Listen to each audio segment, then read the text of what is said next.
বেশ কয়েকদিন হলো খুবই শরীর খারাপ, রান্নাবান্না কিছুই করে উঠতে পারছি না, কিছু খেতেও ভালো লাগছে না।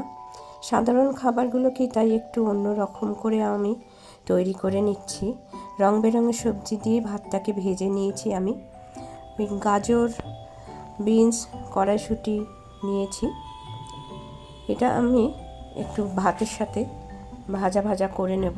আর আমার যে ভাতটা সেটা আমি নিয়েছি তেলের মধ্যে, সাদা তেলের মধ্যে শুকনো লঙ্কা দিয়ে দিয়েছি, একটু দারচিনি, এলাচ, লবঙ্গ আমি দিয়ে দেব একটু একটু করে।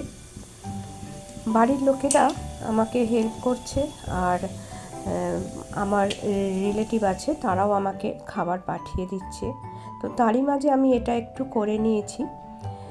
তারপরে তেলের মধ্যে আমি আদা কুচি দিয়ে দিয়েছিলাম, আর তারপরে বিনস, গাজরটা আর কড়াইশুঁটিও ভেজে নিচ্ছি। এটা একটু ভাজা ভাজা হয়ে গেলে, সবাই অবশ্য জানো ভাত ভাজা কিভাবে করতে হয়, আমি একটু জিরে ফোড়নও দিয়েছিলাম, তখন আর বলা হয়নি। আমি কড়াইশুঁটিটা পরে দিলাম, আগে কড়াইশুঁটি দিলে কড়াইশুঁটিগুলো ফুটতে থাকতো, এই জন্য কড়াইশুঁটিটা একটু পরে দিয়েছি। দিয়ে আমি ভালোভাবে সমস্ত কিছু ভেজে নিচ্ছি, আর একটু লবণ দিয়ে দিলাম যাতে তাড়াতাড়ি নরম হয়ে যায়, কারণ ভাতটা তো সম্পূর্ণ হয়েই আছে। এবারে আমি ভাতটা দিয়ে দিলাম, দিয়ে আবারও একটু চিনি আর একটু লবণ দিয়ে দেব। চিনিটা না দিলে কিন্তু স্বাদটা ভালো লাগবে না। আমার মুখে তো এমনি কোনো স্বাদ নেইও, সাধারণ ভাত, ডাল, তরকারি আমি একদম খেতে পাচ্ছি না। তার জন্য ভাতটাকে আমি এরকমভাবে ভেজে নিচ্ছি, নিয়ে কয়েকবার একটু নাড়াচাড়া করে নিয়ে এইটা আমি তৈরি করে নিচ্ছি ভাত ভাজা, মানে কালারফুল সবজি দিয়ে ভাতটাকে একটুখানি রঙিন করে নেওয়া। তাহলে তৈরি হয়ে গেছে আমার ভাত ভাজা।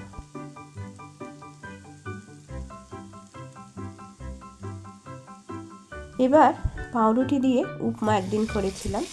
সাদা তেলে প্রথমে ছোট ছোট ফুলকপি কেটে দিয়ে দিয়েছিলাম, আর তারপরে আলু আর গাজর সরু সরু করে কেটে দিয়ে একটুখানি ভাজা ভাজা করে নিচ্ছি। এবার ক্যাপসিকাম আর পেঁয়াজ কেটে রেখেছিলাম সেটা দিয়ে দিলাম। পেঁয়াজ আর ক্যাপসিকাম আগে দিলে কিন্তু পুড়ে পুড়ে যেত।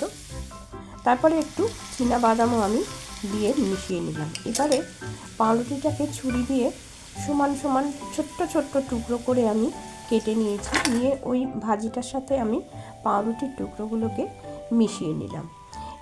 এবারে এই ভাজিটার সাথে কিন্তু লবণ দেওয়ার প্রয়োজন হয় না, তার কারণ পাউরুটিতে একটু সামান্য লবণ থাকে। আমি শুধু একটু সামান্য চিনি দিয়ে আমি ওটাকে ভাজা ভাজা করে নিয়ে তৈরি করে নিয়েছিলাম পাউরুটির উপমা।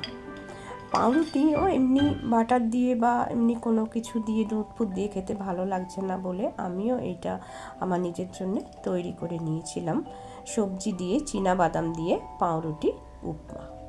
তাহলে কুমকুমের রান্নায় আজ কিন্তু কোনো স্পেশাল রান্না হলো না। আজকে এমনি সাধারণ জিনিসগুলোকে একটু মডিফাই করে রান্না করে নিলাম।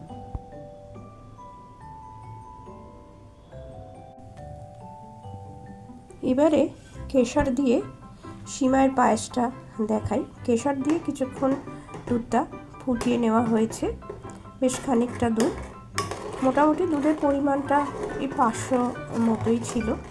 একটুখানি কেশর আর ছোট এলাচ দিয়ে আমি দুধটা কিছুক্ষণ ফুটিয়ে নিয়ে একটুখানি ঘন করে নিয়েছিলাম। আমার ইউটিউব পরিবারের সমস্ত বন্ধুদের আন্তরিক শুভেচ্ছা জানিয়ে আজকের ভিডিওটা দেখাচ্ছি।